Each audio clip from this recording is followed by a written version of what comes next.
Are you wondering how much down payment you will need to put on a home? Do you need to save at least 20% of the purchase price? Today's video will help to answer these questions. I'm Lillian Morrow, a realtor with John L. Scott Real Estate in Puyallup, Washington. Let's get right to it.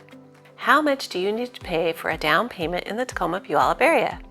Is it really better to put a large down payment on a house? Well, if you have a big chunk of cash saved up, then sure it is. The larger the down payment, the lower your monthly payment will be, since you will owe less on the house in general. And if you are getting a conventional loan, at least 20% down means you won't need to pay for private mortgage insurance, which is usually referred to as PMI. Or if you have an FHA loan, it's called Mortgage Insurance Premium, or MIP. PMI and MIP are insurances that protect the lender if someone were to stop making payments. Lenders will generally require mortgage insurance for mortgages where the home loan is for more than 80% of the home value. PMI type insurances are most likely the reason that many people think that you will need to have a 20% down payment. But don't let paying PMI scare you. We paid PMI on our first homes when we were starting out, but just know that as soon as you have enough equity in the home, you will no longer be required to pay it. When you do have a higher down payment, you will also likely qualify for lower interest rates because the lender will have more confidence that you are a lower risk because you will have more personally invested in the home. Another benefit to having a good down payment might be that in a seller's market where there might be multiple offers on each home, a seller and the realtor may look more favorably on an offer with a larger down payment, as they might think that there will be fewer issues with the buyer getting their financing approved. But if you don't have a huge chunk of cash laying around for a down payment, can you still buy a home?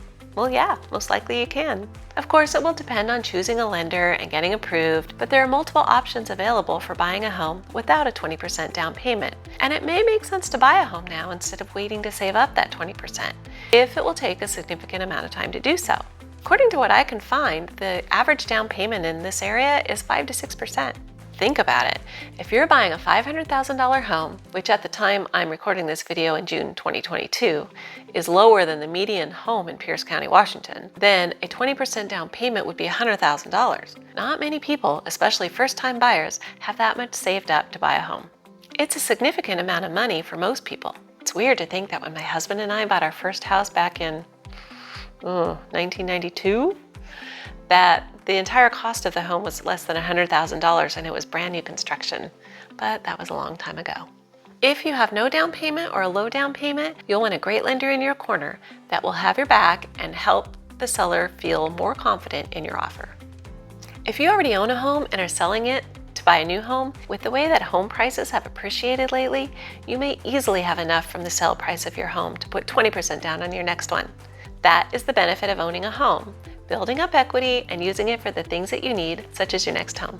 But if you don't have 20% to put down on a home, then how much should you have for a down payment? That depends on how much you have available, and it depends on the type of loan you can qualify for. If you don't have the 20%, but can afford anything up to 20%, it's still helpful to put as much down as you can to keep your payment lower. However, if you don't have a significant amount to put down, it may be better to put a minimum down payment and then to start building the equity in the home now versus trying to save up more. This is also true if the interest rates are on the rise. If you can take advantage of lower interest rates now, it's a benefit to do so. Unfortunately, interest rates are difficult to predict, but if you do get into a home now and the interest rates drop, you can always check into refinancing to a lower rate. As I said, the minimum down payment you need will depend on the type of loan you can qualify for.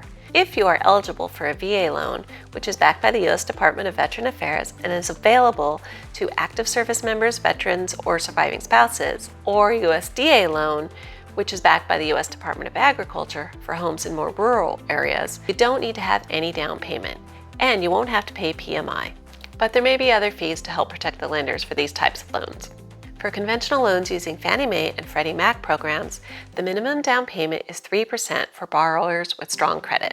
If you have a lower credit score, a lender may require a larger down payment, but it still might be possible to get into a home. Fannie Mae and Freddie Mac are government-sponsored programs that buy and sell most U.S. mortgages. Yes, your loan can be sold after you close, and you might find yourself paying a different lender in the future. This is very common. Lenders may also offer their own programs for down payment assistance. That might mean you can pay even less than 3% down for a conventional loan. It can be helpful to check with more than one lender to see what kind of programs they offer. When you work with a lender, they may pull your credit, which could create a hit to your credit score. It's often minimal And if you check with multiple lenders within a short period of time, it typically only hits your credit score once, as they assume you are shopping around. But that's just something that you should know. For an FHA loan backed by the Federal Housing Administration, the minimum down payment you need is 3.5% if you have the required minimum credit score. You can also check to see if you qualify for special programs from the state or local housing authority that are there to help first-time buyers. Ask your lender. As you are saving money to buy a new home, you'll need to know that there are more costs than just a down payment. There are closing costs that will need to be paid as well. Closing costs generally range between 2 and 5% of the purchase price and include things like prorated property taxes, homeowners insurance, escrow fees, loan origination fees, and probably some additional costs. So whatever you do have saved up or are planning to save up, just know that you are likely to have to pay these costs as well at closing. So reach out to your realtor and get some lender referrals and start checking into what types of loans you qualify for and how much you may need to save for a down payment and closing costs.